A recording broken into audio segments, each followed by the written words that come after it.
Hello and welcome to World Talks here on TVP World. I'm Diana Skaya. On this episode of World Talks, we focus on the latest parliamentary elections in Slovenia. Now, the country heads to the polls on Sunday in a closely contested race between incumbent Prime Minister Robert Golob and right-wing former Prime Minister Janez Janša. The vote comes amid concerns about foreign interference and could shape the future direction of Slovenia's government. Joining me now to discuss is Nikodem Szczygłowski, project coordinator at the Nowak-Jeziorański College of Eastern Europe. Good morning. So glad to have you here with us on World Talks this morning. So, Nikodem, do tell me, how competitive is this parliamentary election expected to be? What can we, what can we expect? Good morning. First of all, it's worth to say that this election, by many observers, considered to be a kind of breakdown, a kind of landmark, because, again, according to the many analytics, it will determine whether Slovenia will continue on the path of liberal democracy or turn towards illiberal democracy. And what is also important is the international context, which one most probably the first time comparing to the last elections came to the agenda and meaning to be significant for the first time. In the past, international dilemmas were aside of the issues of the local elections. Now it seems to be crucial, and of course mainly it is related to the collapse of the global international order and the crisis of international law. One of the leaders of the parties participating in the elections, Anže Logar, the previous Minister of Foreign Affairs, called it straight away that international law is dead. And based on that, according to his opinion, every country needs to discuss its own agenda and discuss it very carefully. And this is also one of the contexts of the elections. Of course, based on the polarization of the society with all the consequences coming from it. Mm-hmm. Nikodem, let me ask you though, what are the main differences in a nutshell, in policy between the two leading parties, and also particularly with this latest Israeli interference, right? So what are we looking at there? This in fact, in Slovenia, there are three scandals coming to agenda just a couple of days before the elections, and all of them basically are overlapping each other. So the first one was the scandal with the secret tapes, showing up the level of the corruption on the highest level in the ruling party, but not only, let's say, in the office of the president of the capital city, Ljubljana, as well. The second one is the question how it came to publicity and what was the initial source of this information, which is still the unknown, in fact, as the websites where it was published are coming originally from the North Macedonia, and owner of the domain is unknown. The second is this so-called Black Cube scandal, and related to the Israeli investigation company, and mostly related to SDS leader Janez Janša.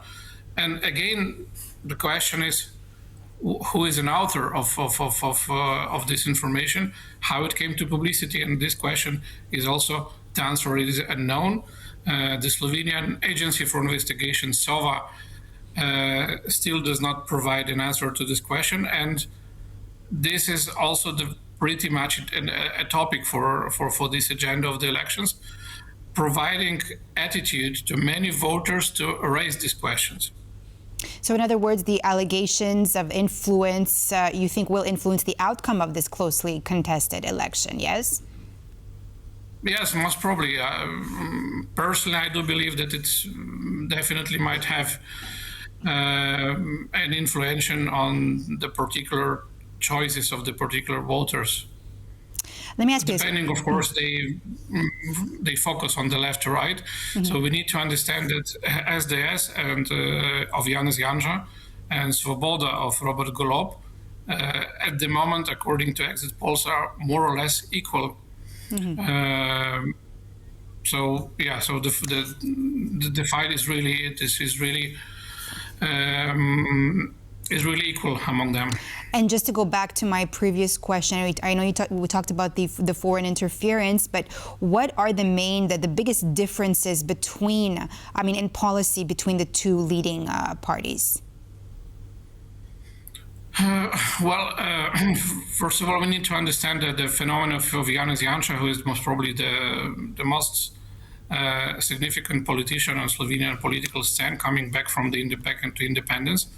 So he played a very different roles in Slovenian politics, and he has changed very different views as well on his career. So I just would like to remind that at the beginning of his career, coming back to the pre-independence period, he was on Yugoslavian court with accusation of blackmail of Yugoslavian People Army.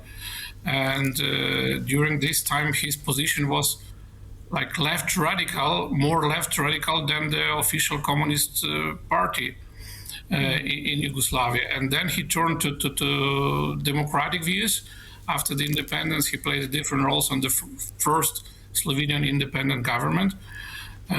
He created this Slovenia Democratic Party.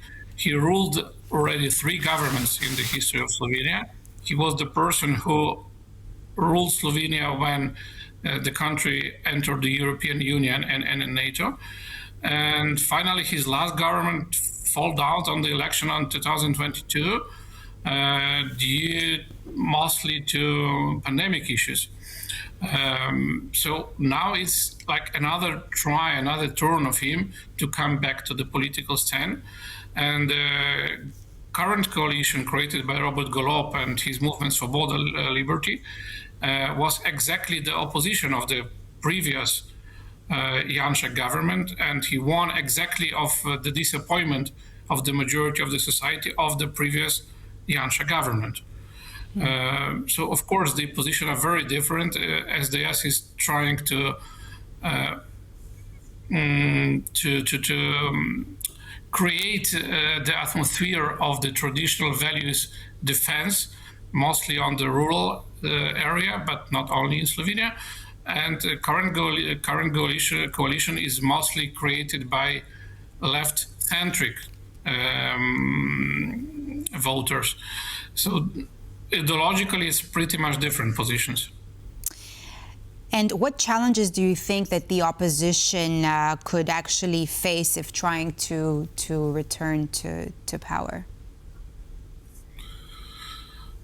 Well, the situation is very dynamic, I need to say, and the last days show it. Of course, today is the day of elections, and most probably nothing new will come to publicity. But nevertheless, the level of the debate was really,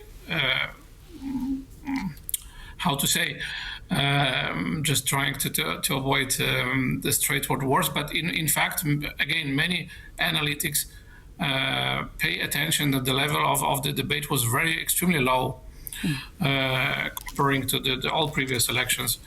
We had very specific examples of this kind of discussion.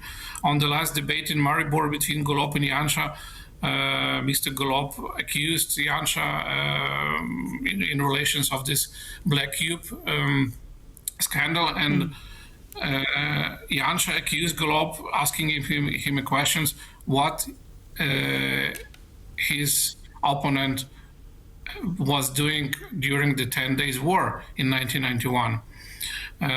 This way trying to touch kind of patriotic feelings of the voters. There is also a very significant war on slogans on public areas in Slovenia. Let's say one of the slogans of SDS was a popular big board across the country asking the voter the question, would you like that your grandson would still be singing the Slovenian songs?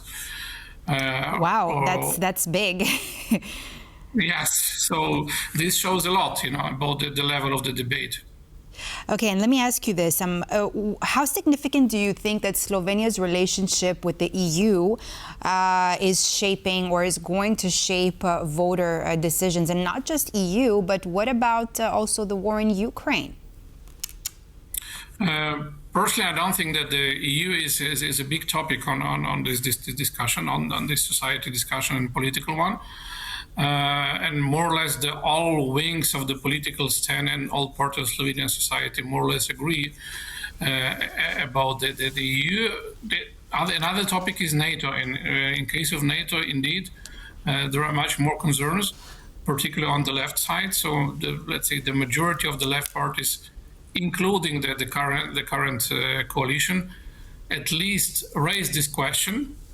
And some, like ultra-left parties, completely denied and denying the membership of NATO of Slovenia.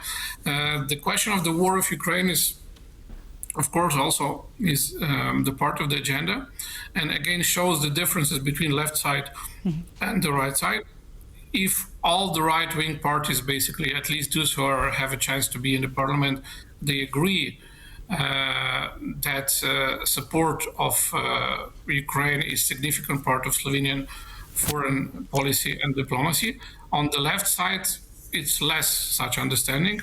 Let's say the core of the left parties like Levica and Vesna, they keep the position that it's more diplomacy is needed, and the war just need to be over in any case.